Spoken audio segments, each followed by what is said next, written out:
Okay. Zero watching, right? Zero's watching. Okay. In a second, people will join, and then they'll see.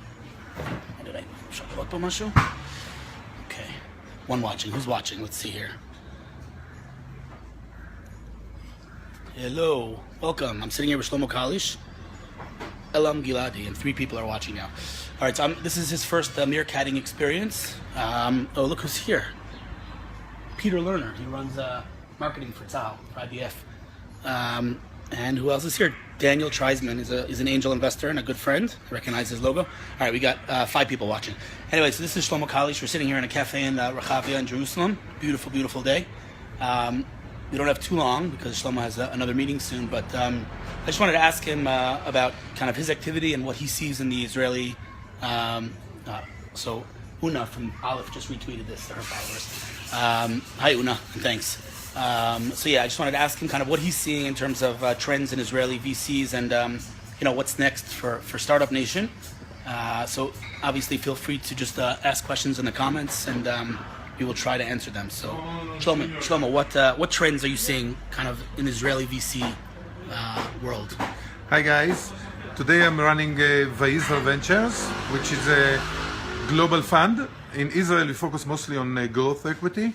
For example, we invested in Moveit in the last round. Moveit's one of the bigger Israeli companies. I think one of the next unicorns. They're kind of like ways for public transportation, and they just raised a mammoth round. So Shlomo is one of the big investors in that round.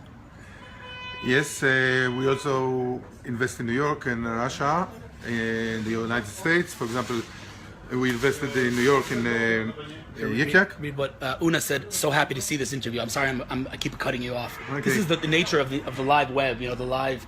So Una said she's so happy to see this interview. Hi Una. Regards to Michael and Eden, obviously. But Michael, his first job in high tech was by Jerusalem Global, which is the fund I started. She said she wishes we could be in South by Southwest right now. That's where they are.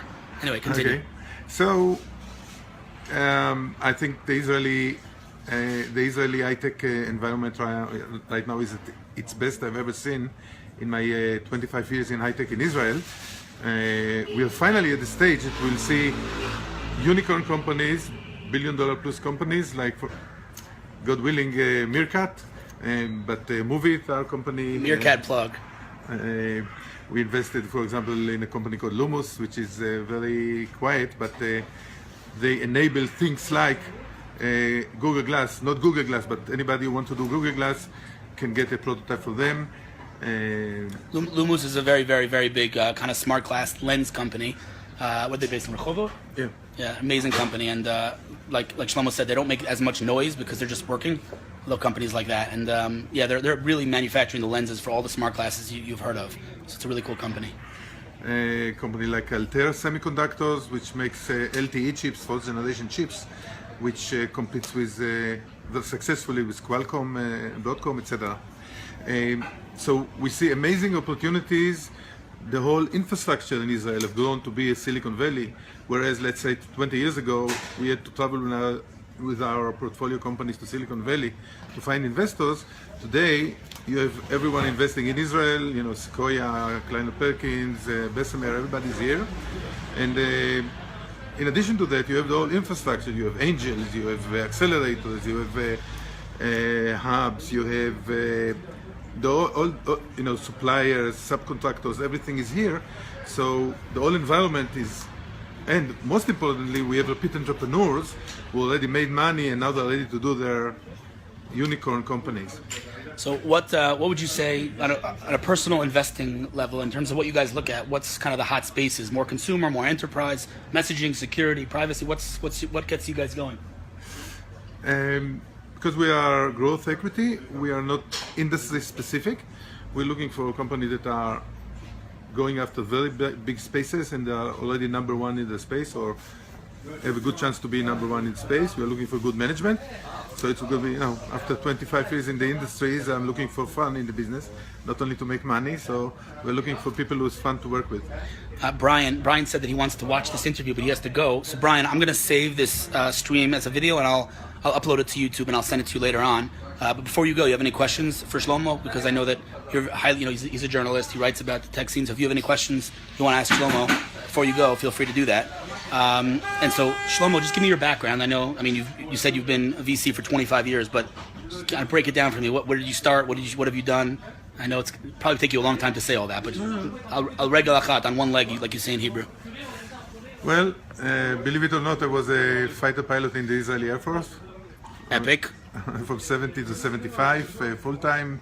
Then I went for academic career. I did a undergraduate and PhD at MIT. I was teaching entrepreneurship for a while, until one of the students asked me, if you're so smart, how come you're not rich? So I said, okay, I'll go and try to be in business. We started Jerusalem Global in 1993 as a company that, like a boutique investment bank in high tech. It was very good times. Michael joined me in 1994. That's Michael Eisenberg from Aleph, by the way. And it was a great ride since then. In 1999, we raised funds, and after the bubble burst, we focused on the fund business. We sold all the other businesses, and since then, we've been managing funds.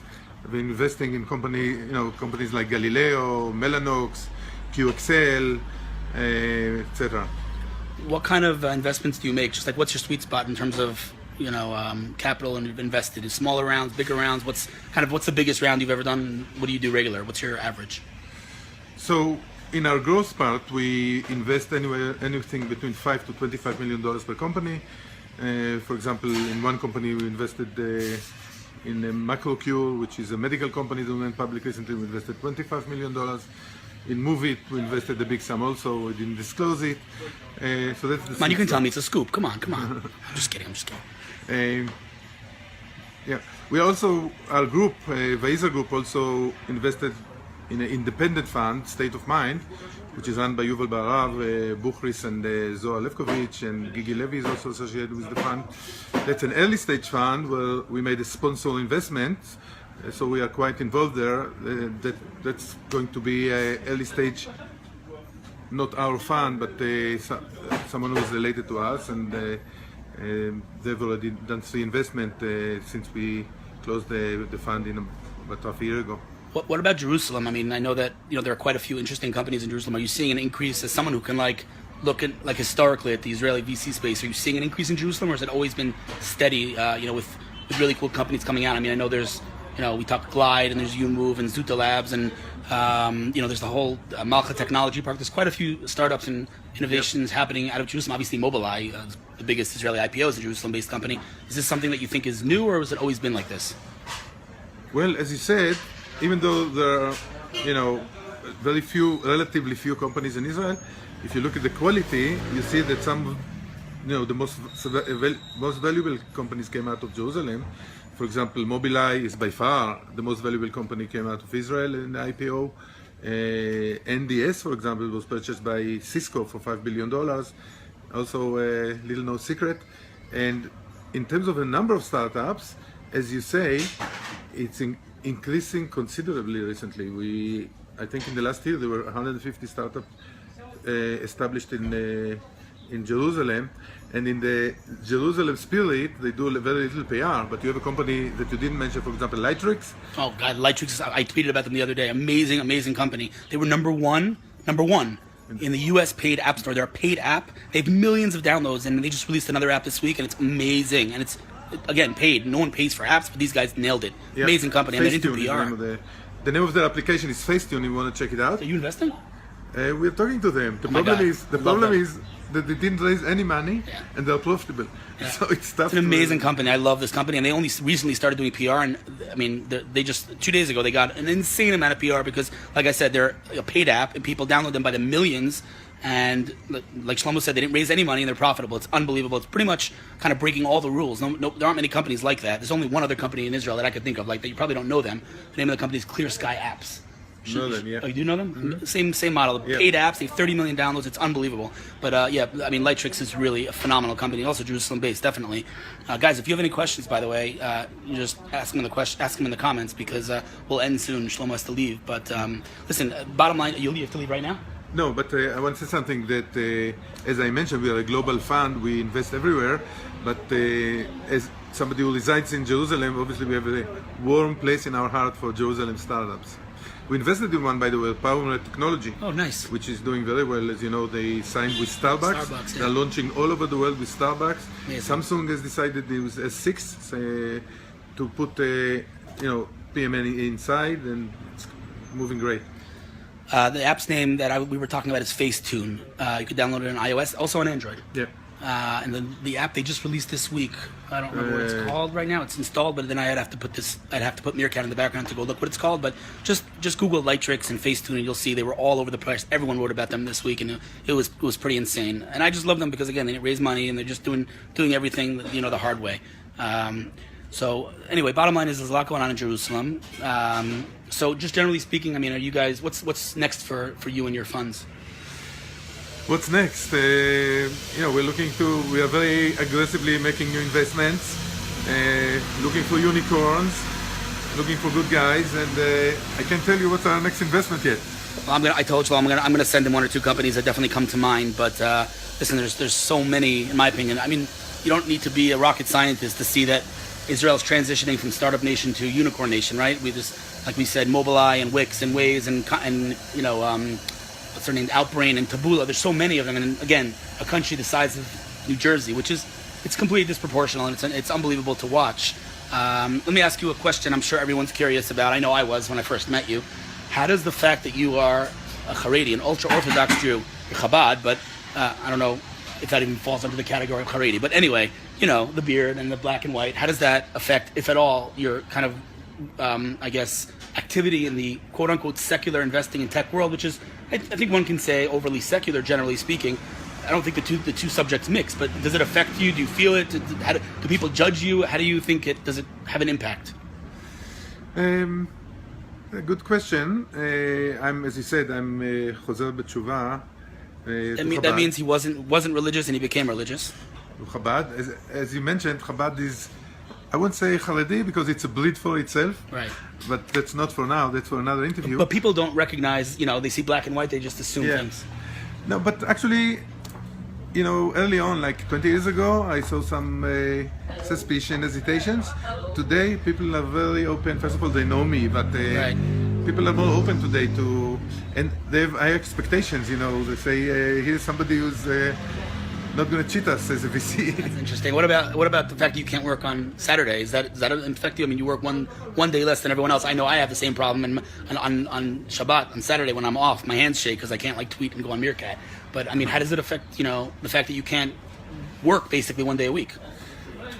It doesn't affect at all. On the contrary, I mean, I don't think it's a problem to my startups.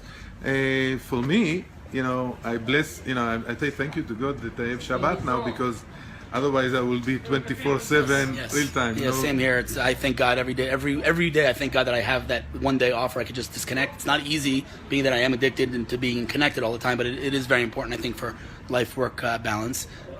Someone wrote, what's your take on social media investments from Israeli companies? Like Meerkat?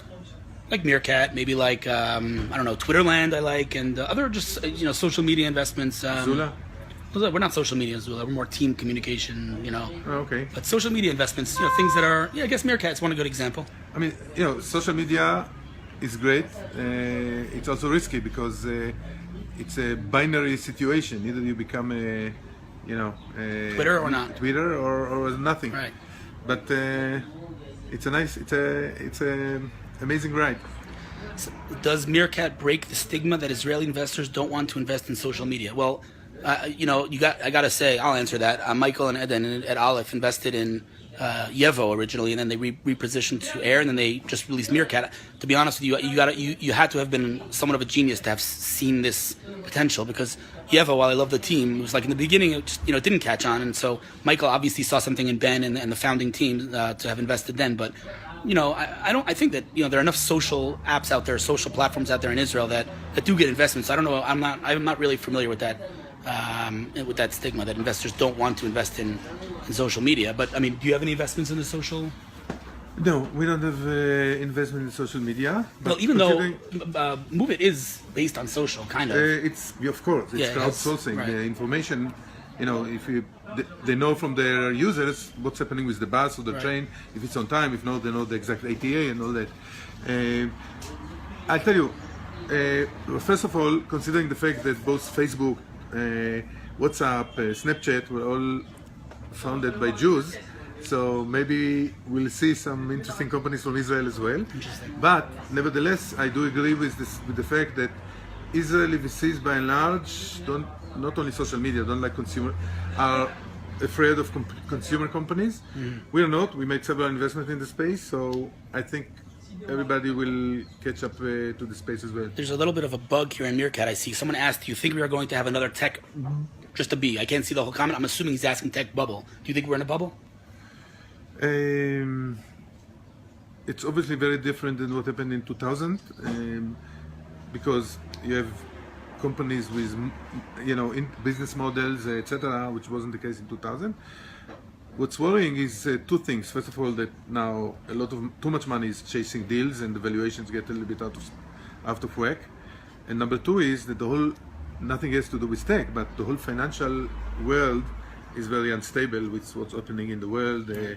Oversupply of money and all the political instabilities all over the world. So, somebody who's a little bit risk averse should stay out of the kitchen. Right. So, Dori Yona, I'm not sure what company you're at. Someone said investors. He said investors in Israel don't want to go into the field. As a founder of one, I hope Meerkat will bring back glory or something. But what company are you a founder of, Dori? If I'm supposed to know that, I apologize, but it's early in the morning. I only had one coffee. So anyway, what else can I ask you? I mean, so you're based in, you live in Jerusalem. You live where do you live again? Tell everyone where you live. I live here on Balfour Street in Talbia. Basically next door with the Prime Minister or the President. And the President. And the both. President. Yeah, I went to his house one day and it was insane to get there because it's like security all over the place. But no, I mean, listen, it's very, very interesting what's going on here, obviously in Israel and in Jerusalem, and I always enjoy meeting Shlomo, and so this was fun to show him about Meerkat and the potential we have right now. 22 people tuning in. Like I said, it's the other day when I did the interviews, there was 100, but it is 9:45 in the morning on a Sunday morning. Too early, or I'm not so popular? No, it's not you. It's not you. It's me. No, but it is 9:45 in the morning here, and in South by Southwest, everyone's like after a crazy day, so everyone's sleeping. But wait, what did he write here? The shekel euro fell. I'm not sure what he's asking about that. But anyway, this was fun. I'm going to let Shlomo go. If you have any last minute questions, he's got to go. All right, guys. Well, thanks for tuning in, and I will save this video, assuming Meerkat lets me, and I'll upload it to YouTube and tweet it later on. If you want to recap, watch it again. He wants to know the shekel euro fell. How does it affect your company? Shekel euro. I don't think it's so important, because most Israeli companies they are focused either in the USA or on the Far East, China. Someone said they're watching. Oh, it's 4:00 a.m. He's watching from the USA, 4 a.m. Oh.